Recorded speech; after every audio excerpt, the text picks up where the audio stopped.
The next level, the next level, the next level, the next level with Keith.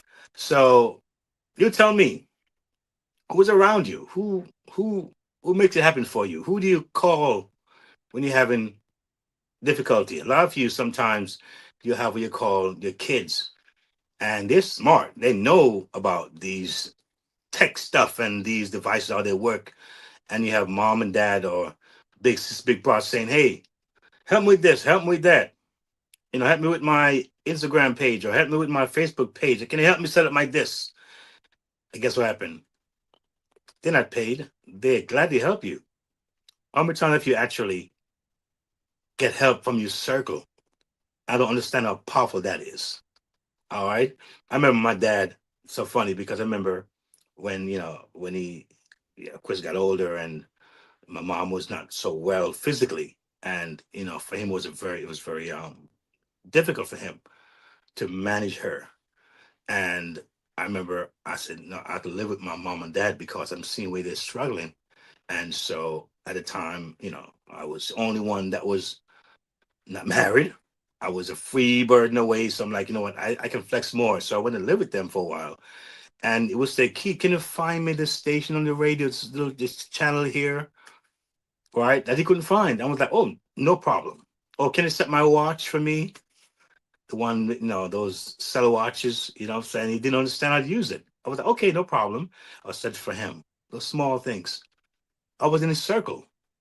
So who's in his circle? So we talk about your circle, your currency. Oh, that's massive.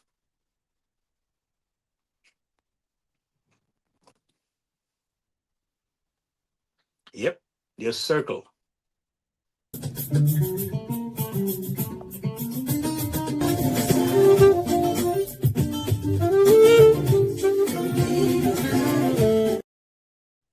Oh yeah, your circle, your currency is no joke. I mean, I got a whole new appreciation for this term, your circle, your currency. I have a whole new respect and appreciation for that thing because I think a lot of us don't even understand the value of what we have, and even worse, we haven't. We not. Sometimes we don't capitalize on it, or we don't even know how to capitalize on it. You think about for many years, African countries were, you would say they were graped. That was graped. I would say, I don't want to use the all word, but they were graped by other countries, and countries who came in and took away their raw materials, their gold, their silver, their metal, their iron. They came in, set up shop, and would extract and suck the life out of these countries if they had a chance. Take away all their natural resources because the country themselves didn't know how to harness those things. Was it there? It was always there because they didn't know how to harness it. Other nations came in and had a field day. It's up lately. A lot of them are waking up like, wait a minute here. Wait a minute here. What's going on? We have to get our feet back. A lot of them now are now saying, no, enough is enough. And they're finding ways and means to harness their own natural resources. All right. And so your circle is your currency. Preparation is influenced by your circle.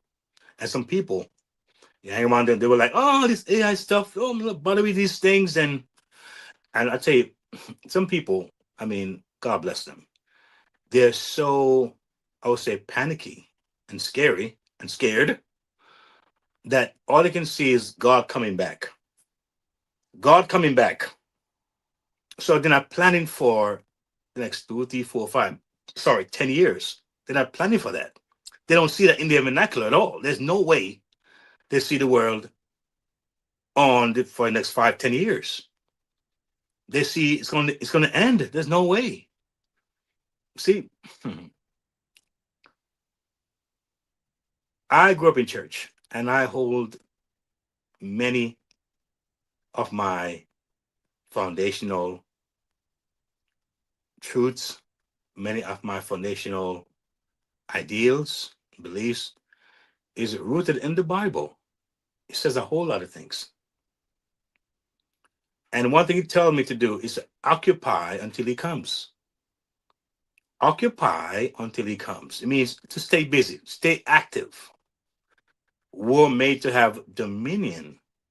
All right. So a lot of folks, they're retreating from engagement, whether it's political engagement, whether it's community engagement, whether it's educational engagement. And so they're retreating to a point of just waiting for this sky to open and God come back. I'm not saying they're incorrect for believing that, or they're not nice for believing that. But the point is that what if it doesn't come back in 10 years or 20 years?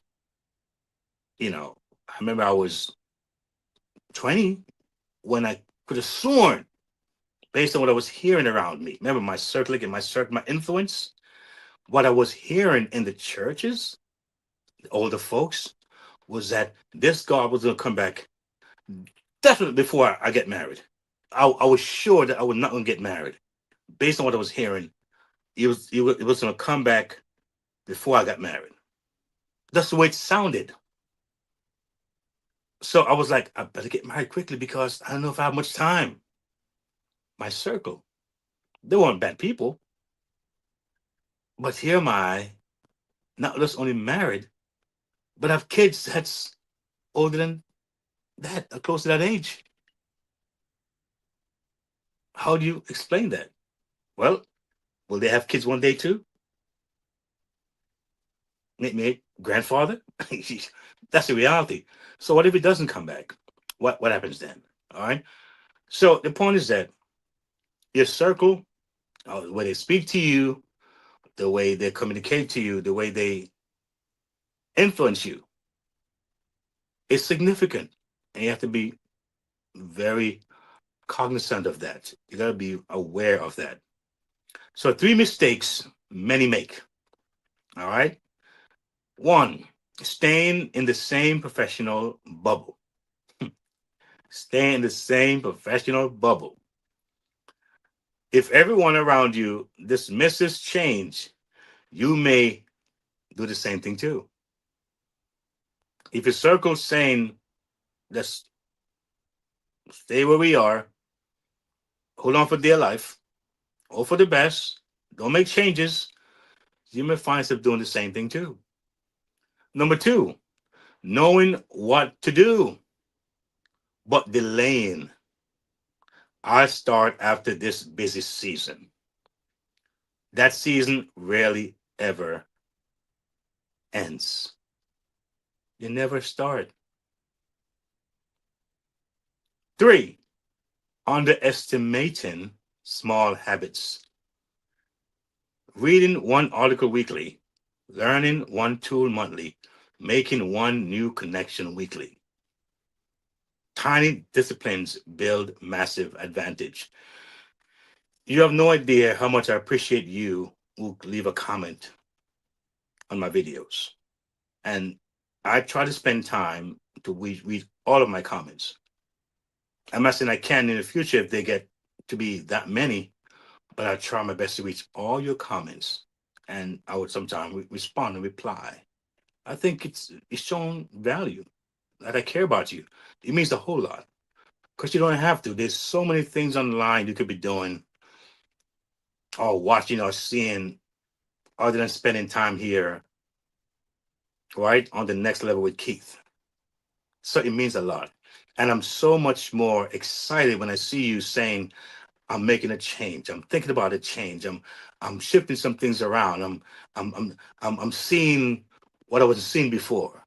I'm seeing the necessity of me developing myself, growing. Those are powerful things. And that's the idea. So your circle, it's a big deal. It's a big deal. This podcast here is a part of your circle. And maybe it's helping you to get out of that rut that you're in with others who are in your circle. All right. Maybe it's giving you a source of inspiration or strength or confidence. All right. Now, I'm not one to sell at this point. And I don't think nothing's wrong with selling. I think selling should be where there's no pressure, because I'm at a point now where it doesn't matter if anyone even watches this podcast. I can come on here and nobody watches this podcast, and I'm still happy because I know what's going on behind the scenes in my life. I see what's moving that no one else probably even see. This is just one area aesthetically that people can see. And so they may say, oh, okay, he has this amount of view, that amount of view, that amount of XYZ, and they make their own judgment as what they think things are. All right. I'm far beyond that. So people who gets it, they're gonna get it. People who sees it, they're gonna see it. All right. And right now, I'm telling you, I am so excited about what's going on with the fact that I'm seeing movements because I made some movements. Because I started something 5 months ago, 6 months ago, 7 months ago. I'm like, wow, look what happened in 7 months. All right. And I'm trying to put that into your hands. I know a lot of you out there don't care much about techie stuff. And I don't either. You don't care too much about trying to figure things out.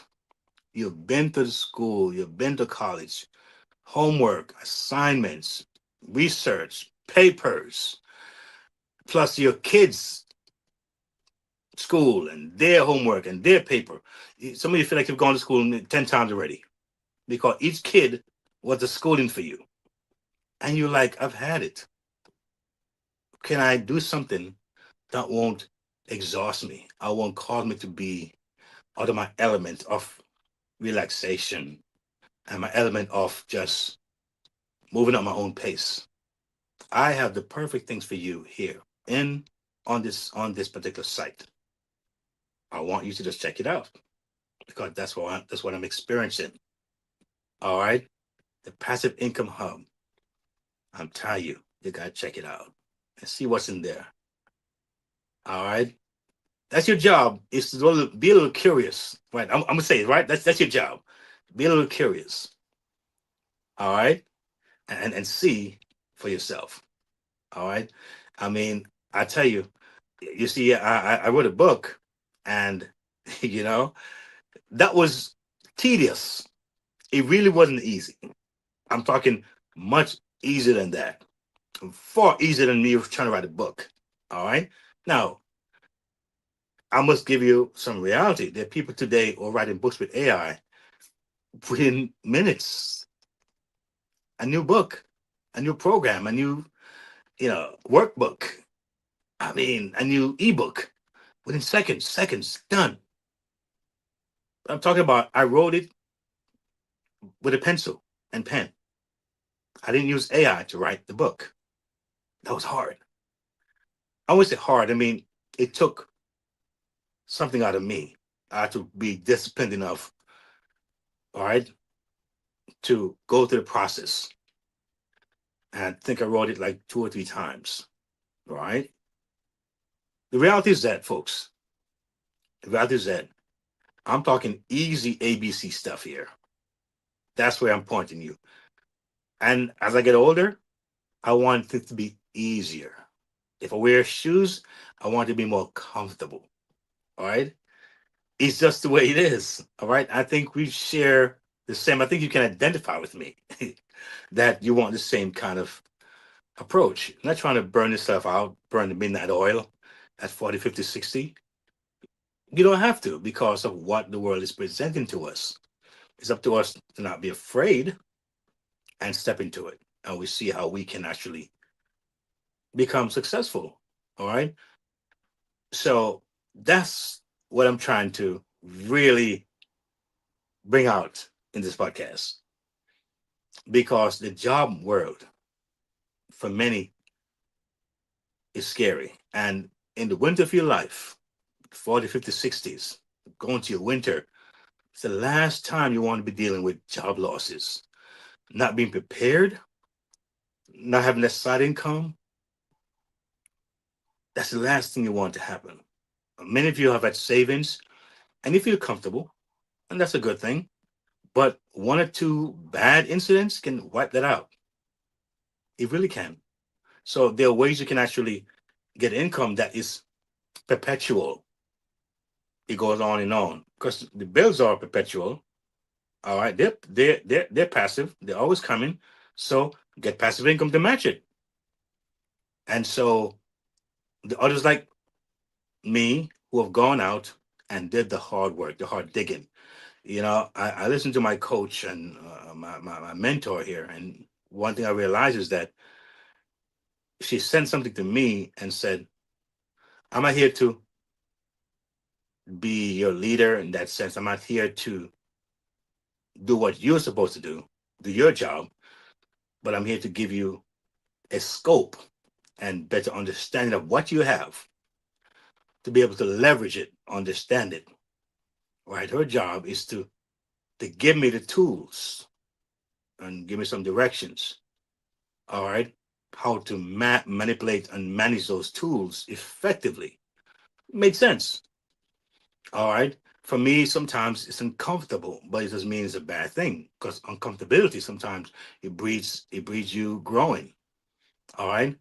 So the point is that within the network now, then you now know how to what manage and find yourself and see that you have resources. So my job now is to maximize my network, maximize my community. All right. It may take some time for me to learn it well and be able to do it effectively. All right. But first, you have to have the mind. All right. Do I really want to get this thing? All right. So while some people doing the harder work, you might be doing the easy work. All right. So it takes that kind of approach. All right. If today's episode spoke to you, it's because you're ready.